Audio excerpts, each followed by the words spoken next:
Nous avons en Nouvelle-Zélande un whakatoki, un proverbe qui est le suivant. I te tangata ki te hangaia I te whare. What that means is Cela veut dire the first house that we come from. la maison, la première maison dont nous venons est le ventre de notre mère. Et cette maison nous a apporté tout ce dont nous avions besoin pour vivre. Alors que nous progressons au travers de la vie, nous essayons de reconstruire cette maison au travers des maisons dans lesquelles nous vivons et que nous construisons pour y vivre. Comme vous le constatez, notre vision, c'est celle de familles qui s'épanouissent dans leur maison, dans leur logement. Je représente ici le ministère du développement maori. En vertu des obligations qui découlent du traité de Waitangi, le gouvernement de la Nouvelle-Zélande a créé un ministère qui est entièrement conçu pour traiter les questions relatives au développement maori. Et ce ministère veille à ce que les autres ministères, santé, éducation, emploi et autres, tiennent compte dans leurs portefeuilles respectifs de l'importance qu'il y a à défendre la question du développement maori, de sorte que cette question soit traitée de manière transversale à l'échelle du gouvernement.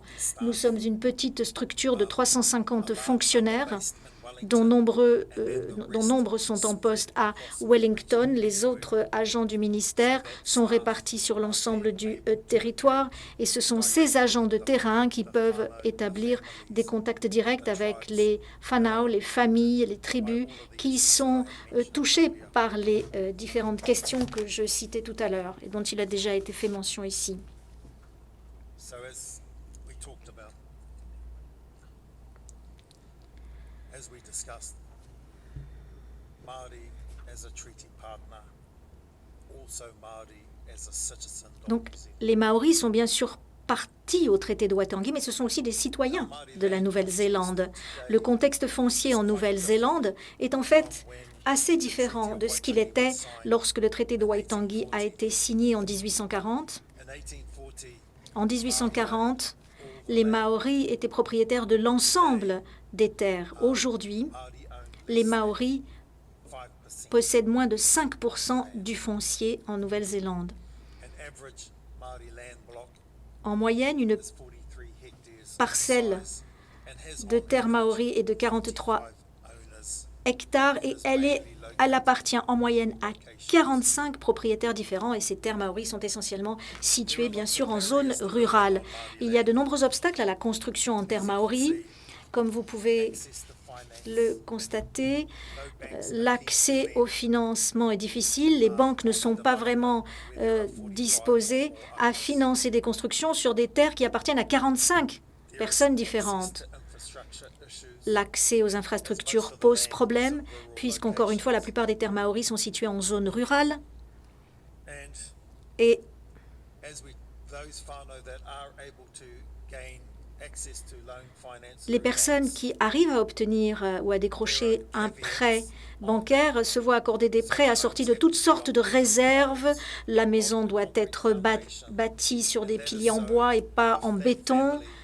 are unable to continue to meet those mortgage payments, the home can be Et uplifted and removed from the land. si les personnes propriétaires ne peuvent plus rembourser leur hypothèque, eh bien la maison, la propriété de la maison peut leur être retirée. Mais nous travaillons là-dessus, justement. Le gouvernement de la Nouvelle-Zélande travaille très dur sur ces questions pour faire en sorte que les aspirations des Maoris en matière de logement se voient apporter une réponse adaptée et soient entendues. So we look at housing as a foundation. Nous abordons la question du logement comme étant le fondement même du bien-être des communautés maoris. Families living in warm, safe, Nous voulons que les familles puissent vivre dans des maisons sûres, bien chauffées, abordables, qui leur donnent toutes les conditions de sécurité nécessaires pour qu'elles puissent s'épanouir we talk about social dans un réel bien-être. On parle des déterminants sociaux du bien-être, il y en a plusieurs. Je voudrais citer l'exemple suivant. Lorsqu'une famille vit dans une maison d'un coût abordable, bien chauffée, agréable, eh bien, l'objectif est atteint. Ces familles nous disent que quand elles vivent dans des maisons saines, abordables et bien chauffées, les enfants ne tombent plus malades. Et donc, on arrive aussi aux objectifs visés en matière de santé. Parce que les enfants ne tombent plus malades, ils vont plus régulièrement à l'école et ils prospèrent à l'école. On peut donc par ce biais aussi contribuer à la réalisation des objectifs visés en matière d'éducation. Et parce que ces personnes peuvent vivre sur leurs terres, des terres avec lesquelles elles entretiennent un lien culturel fort, on peut favoriser les liens intergénérationnels, puisque vivent dans ces familles les parents, les grands-parents, et puis les petits-enfants aussi, ces 3 générations, voire 4, vivant ensemble au sein d'une même maison. Il y a toujours quelqu'un à la maison qui peut surveiller les enfants, ce qui veut dire que les mères sont libérées de leurs obligations et peuvent aller travailler sur le marché privé, ce qui veut dire que les familles voient leurs revenus augmenter. Il y a donc toutes sortes d'effets ricochets autour du logement. Nous avons les personnes âgées qui peuvent vivre avec leurs enfants lorsque les enfants rentrent à la maison et que les parents sont au travail, les grands-parents prennent le relais, leur expliquent ce qu'est le whakapaka, la généalogie maori, leur expliquent comment tisser et comment pratiquer les arts traditionnels, comment préparer un repas traditionnel. Et il y a là des avantages remarquables en matière de transfert de savoir intergénérationnel et ça aussi, ça a des effets extrêmement bénéfiques. Nous ne voyons pas pourquoi cela ne serait pas transposable ici en Nouvelle-Calédonie.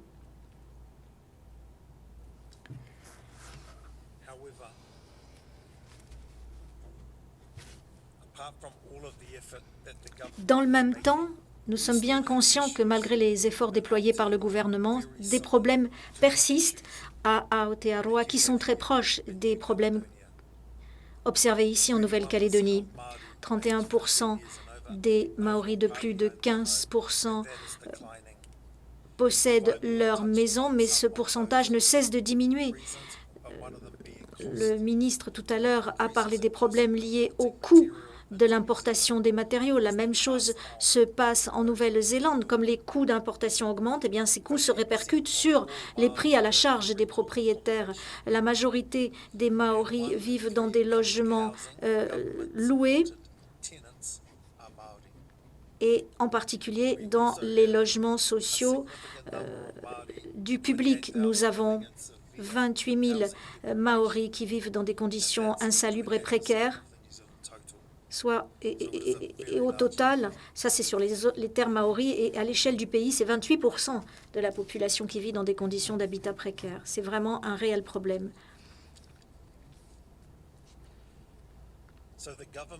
Le gouvernement est conscient de ces problèmes et il sait qu'il a un rôle essentiel à jouer dans l'amélioration du logement des communautés maoris. Mais dans la mesure ou disons que le gouvernement n'est pas forcément le mieux placé puisque c'est lui qui fait les lois et c'est lui qui prend les décisions. Et il est aujourd'hui évident que le gouvernement a compris qu'il fallait modifier notre stratégie et faire en sorte que le travail mené sur le logement soit piloté par les tribus, par les communautés maoris. Et nous avons notamment constaté qu'en optant pour cette stratégie, on peut proposer des logements aux Maoris à une échelle et à un rythme bien supérieur à ce que pourrait faire le gouvernement de la Nouvelle-Zélande. Les tribus peuvent avoir accès à la terre gratuitement, donc les promoteurs ou les constructeurs peuvent intervenir plus facilement puisque l'accès à la terre est garanti. Le gouvernement a principalement pour rôle d'appuyer le processus et de faire en sorte que le modèle que nous défendons puisse réussir. Cela crée ensuite la possibilité pour les communautés locales de se réunir, de partager des idées, de travailler ensemble. Et le symposium d'aujourd'hui, il s'agit de cela. Nous rencontrons des gens de Tahiti, de Nouvelle-Calédonie, de France, et nous nous réunissons pour partager ces idées. Et nous devons prendre ce niveau macro et l'appliquer au niveau micro, donc dans les communautés que nous connaissons. Il nous faut développer les capacités du secteur, de l'industrie, Il y a désormais, on a pris possession d'une partie de la chaîne d'approvisionnement et étant donné qu'il y a cette prise de pouvoir sur une partie de la chaîne d'approvisionnement, eh bien, on peut apporter les matériaux aux promoteurs qui développent dans le contexte des tribus. Les modèles que nous développons aident les tribus à réinvestir les bénéfices pour que la croissance se maintienne et qu'elle soit durable.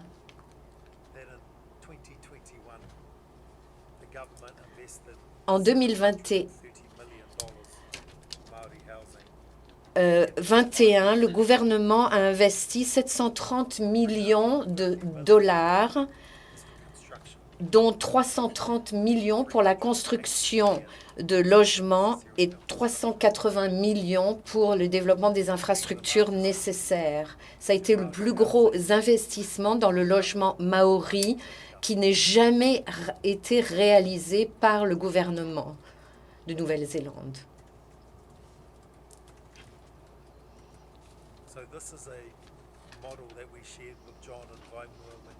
Voici le modèle que nous avons présenté à John Vaimua lorsqu'ils sont venus au sommet de la pyramide, de la montagne. Il y a les familles qui ont besoin de logement. Et donc, il y a des actions menées localement. Et au bas de la montagne, il y a les organisations gouvernementales. Et au milieu, il y a les tribus qui sont le pivot qui permettent aux initiatives de se réaliser. Et comme vous le voyez sur le côté de la diapositive, nous partons du logement, mais comme je l'ai montré dans mon exemple, ça peut répondre à des objectifs de santé, d'éducation et d'emploi également, si nous déployons ces initiatives. Alors, qu'en sera-t-il de des prochaines étapes? Nous sommes engagés avec 4 entités, 4 tribus, iwi, qui ont toutes signé des accords de partenariat avec le gouvernement. C'est vraiment un engagement important de la part du gouvernement, dont je fais partie pour le moment. C'est un engagement important pour nous que de travailler en partenariat. Nous avions l'habitude d'une relation plutôt de maître à servant, à serviteur, alors que désormais nous parlons de partenariat qui demande une nouvelle façon de réfléchir, de penser sur la base du principe de réciprocité.